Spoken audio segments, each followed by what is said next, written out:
Hi, welcome to Understanding Conscious Cryptids with me, Kat Hansen, your host.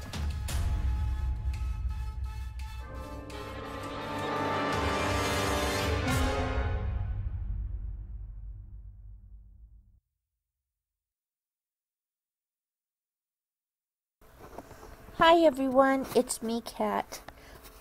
Welcome to Understanding Conscious Cryptids. I kind of wanted to say that today's lesson is going to be about sylphids.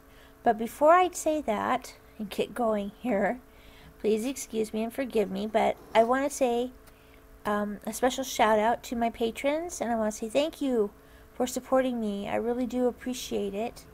You know, I'm glad that you guys like the videos, and that's what they're going to be about today is some videos. Some of the conscious cryptids that we're going to talk about on the videos are ones that have been requested by my patrons. So bear with me if I kind of get lost here, because I'm jumping around trying to answer and help everybody out, okay? Like I said, today's lesson is going to be about sylphids. S-Y-L-P-H-I-D, okay? Or sylph. Sylphid or sylph. It's a creature that lives up in the air, okay? They assume the form of clouds, not always, but other beings as well, you know, angelic looking things. The term sylphid was first put to paper by Paracelsus.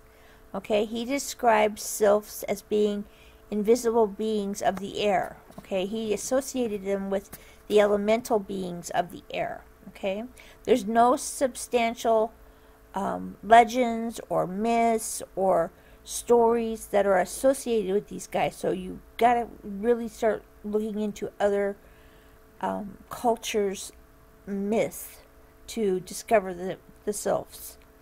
Okay, most of the time they're depicted as clouds because that's their favorite, easiest form to assume. Like I said, they can be angelic looking. You know, it just depends on them and what they're up to. They're really, really nature-oriented. People need to understand that because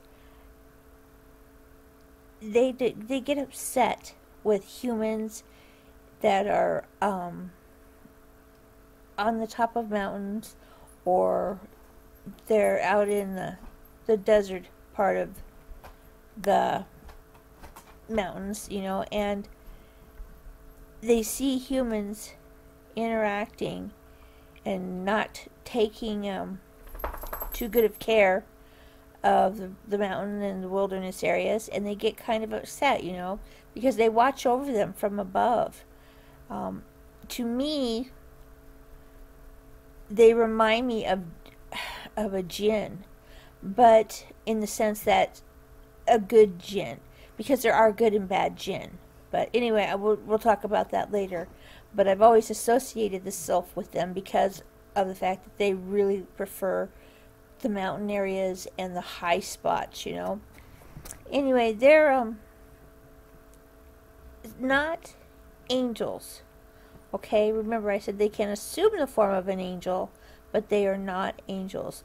They are believed to be part of the you know, the sea, the banshee, the supernatural race of fairies and elves and such that control different world planes.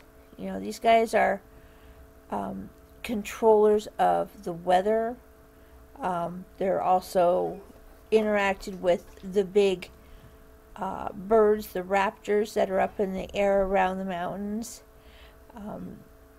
They've been around for as long as this planet has existed. So to understand that they're over 4 billion years old is really something, okay? And it's sad that they are dying out, you know, but they really want to make sure that before they die out, that we humans know that they were here, you know, and that we did rejoice and respect them and need them in our lives because they did so much for us. They gave us all kinds of things. Think about this, okay? Where do we get rainwater from? Where you look up, you see the clouds. They changed the salt water into water so that we can drink it, okay? And these guys did all of this for us humans. They water our crops. They wash the dirt and soot and things from our air that we breathe, okay? They just are not a type of being that really cares for human folks, that are out to, dirty the air, dirty the environment. They really have an an intense fear of dealing with us like that. It's just surprising to me that not very many people get to interact with them because they don't believe in them. And remember, I told you belief is a big thing with cryptids. If you can't accept them for what they are, then they will make sure that they do not have contact with you. They will go out of their way to not interact with you. And I know that's really hard and harsh on their part, but it really isn't. Think about it. They're keeping themselves safe.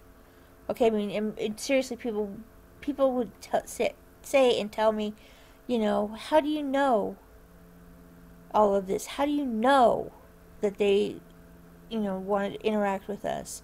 And I can tell you this, okay? If you're out in the mountains are a really good place to talk to them.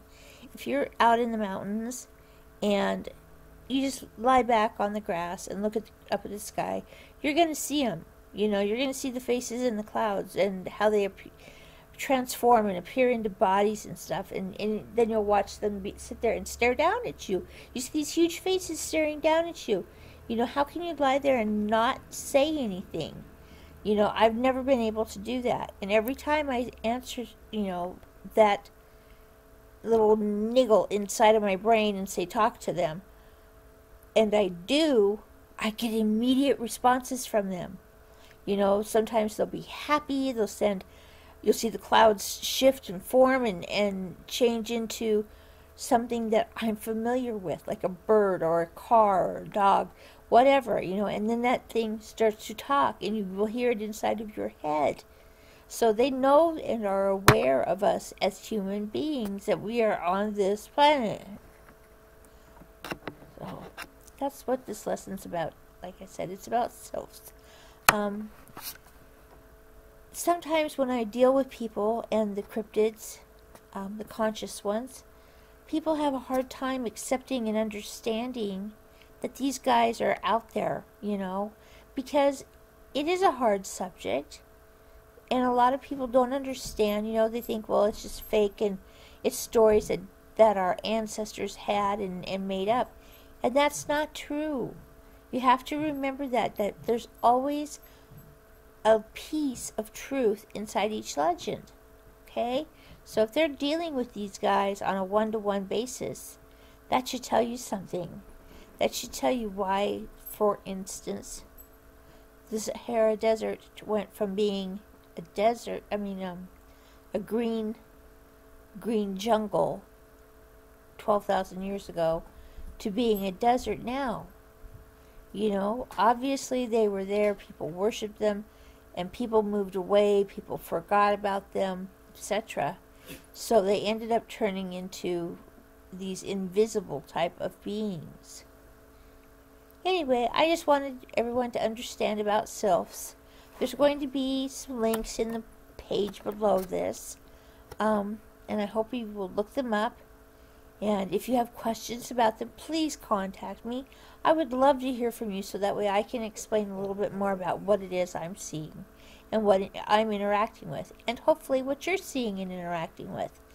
So, anyway, I wanted to say thank you again for being here. I hope everyone has an awesome day, and please stay safe. Thank you. Bye.